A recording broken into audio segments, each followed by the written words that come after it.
From Software has been, for the most part, making Dark Souls and offshoots of that game for the past decade with basically no interruption.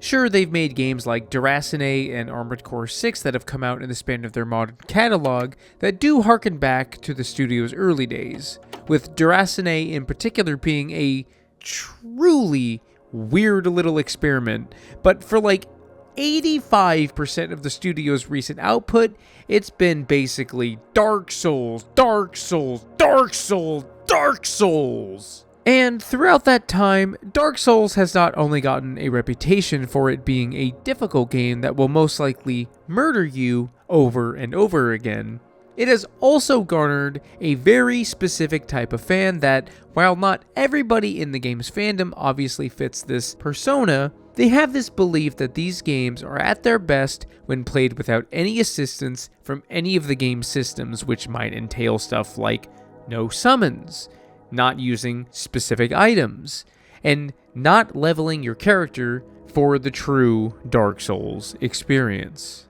The main thing in that little trifecta of annoyance that I want to focus on is the no summons idea. If you're not already aware, summoning is essentially the way that Dark Souls incorporates not only side quests, but multiplayer in their games.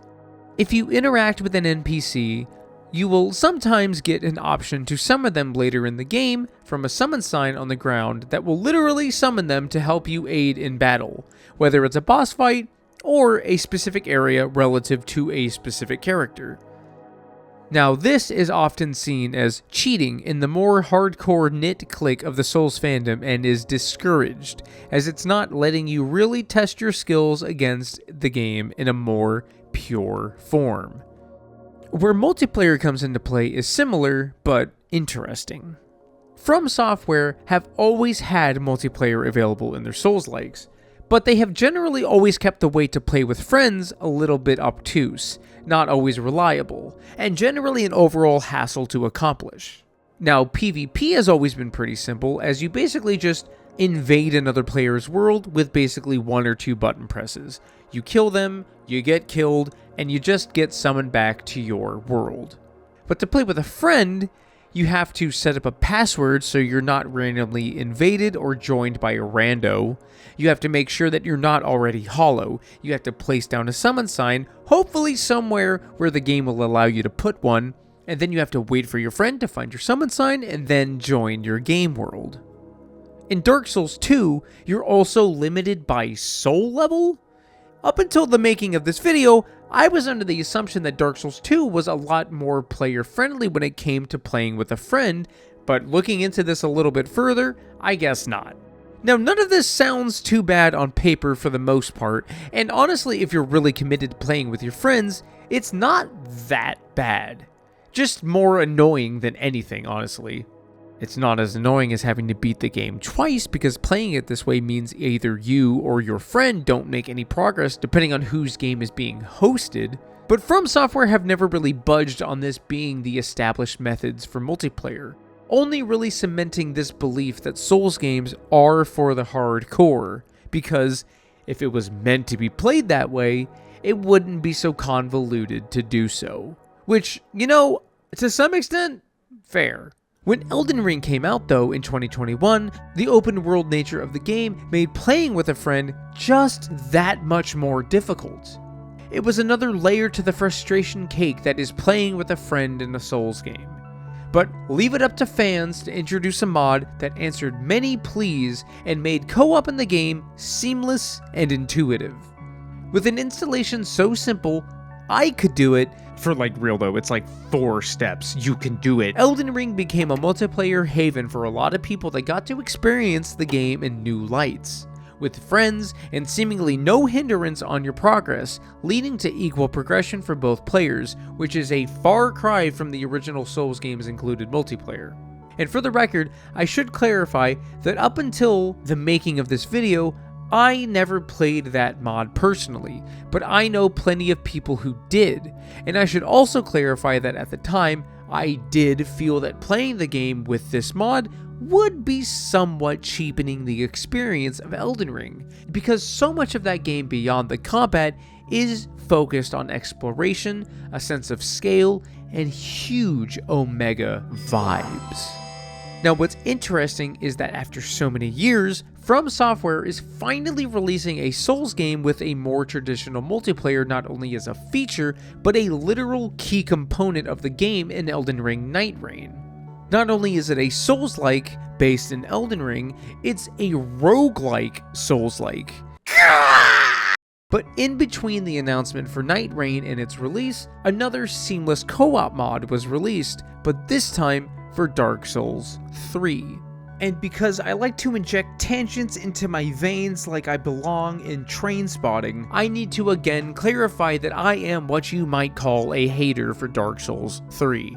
I don't like it very much. Before you click off though, it's because of this opinion that I hold that I wanted to give this co-op mod a try. Also, kind of just because Dark Souls 1 and 2 don't have one yet, but I figured, why wouldn't I give Dark Souls 3 its like 9th chance to change my mind? So I downloaded the mod and hopped on with a friend, and not only did the mod mostly improve my opinion on Dark Souls 3, dude, it's fucking terrible. The Dark Souls co-op experience made me realize with no uncertain terms, thoughts, or feelings that Dark Souls should be seen not only as a co-op game, but a genuinely fantastic one. Okay, we got this. Get her. Get her, one more.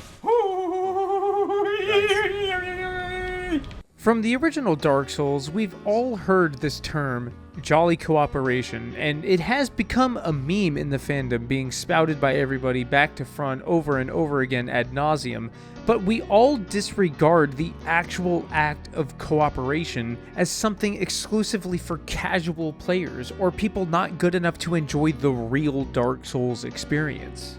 Dark Souls being this dark, overcast cloud of skill issues to the general public has either given many players the drive to want to play them, but give up after trying to play the game as they've been told it's intended and not finding much or any enjoyment out of it, or not even try it in the first place altogether. I've said multiple times on this channel that these games are my ideal podcast game. I personally live for the tension and the moment-to-moment gameplay, but for whatever reason, I'm able to sever my attention like I worked in the lower floor of a shady biotech company and zone out, calm down, and enjoy, for the most part, these games and the gameplay loop that they offer me. Like, it's fucking misery. Souls games are punishing. They have consistently varying enemy designs that all attack and move around differently. They hit hard and your actions are incredibly deliberate, and you have to commit to every single thing that you do, which is where the tension, the push and pull nature of games in general, and a good amount of the enjoyment that I get out of this series lie. But I understand that this is definitely a me thing, and is inherently not everybody's cup of tea. At least not for a lot of people that venture into the series under the assumption that the fanbase surrounding them have told them the way that they're supposed to play it. But I'm here to tell you that if you have been turned off from Souls games because the ideal way to play them didn't quite suit your gaming palette, or the fanbase is just insufferable, or hell, even if you love these games and have become a bit tired of them due to repeat runs or playthroughs, then I beg of you to please at least try the seamless co-op mod, because what Dark Souls co-op does for everyone is remove any inherent frustrations that allow for a much easier point of entry for a lot of people, and give old heads a new sense of direction, a new sense of tackling problems, and engaging with the game in a way that has just been, up until this point, impossible.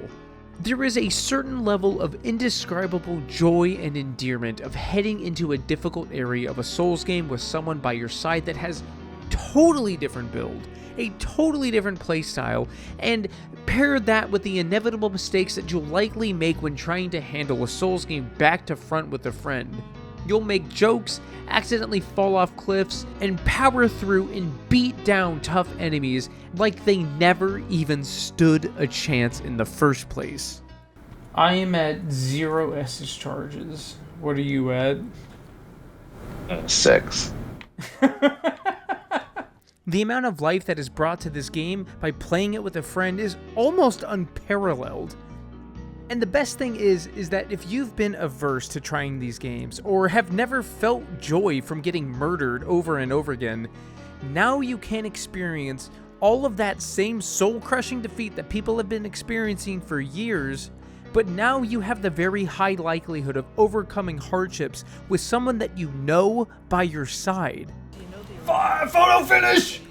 Get a friend of yours that you know is good at these games, or potentially even get someone who is also bad at them, and just go at this franchise anew. And you will finally see what people have been praising for like more than a decade.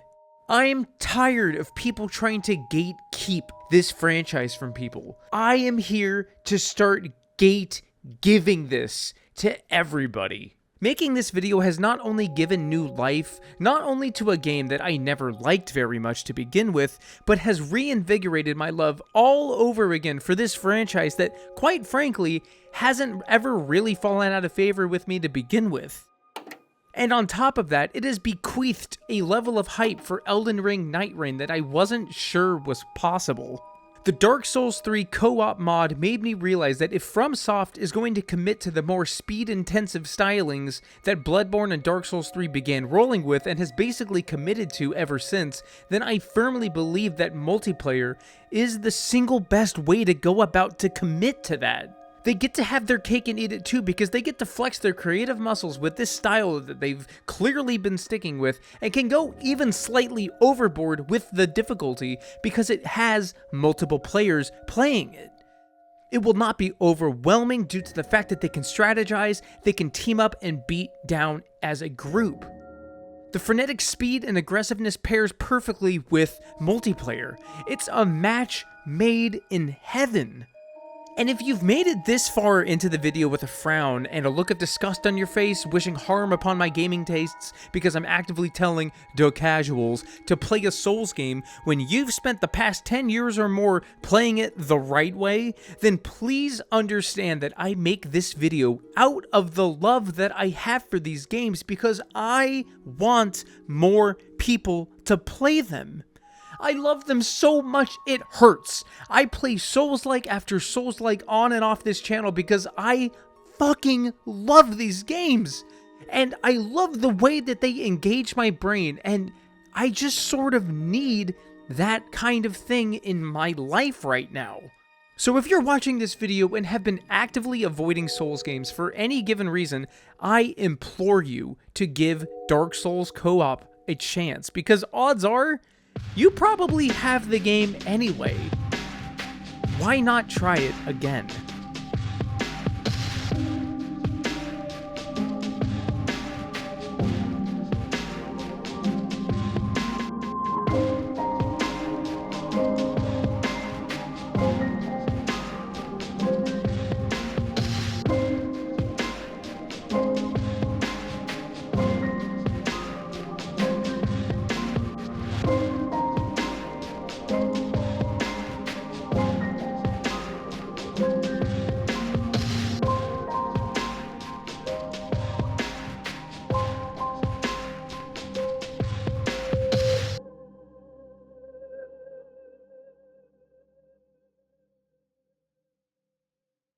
Tomato is a fruit, but it's also a vegetable.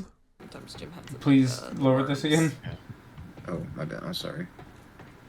Help me! That nigga's stuck.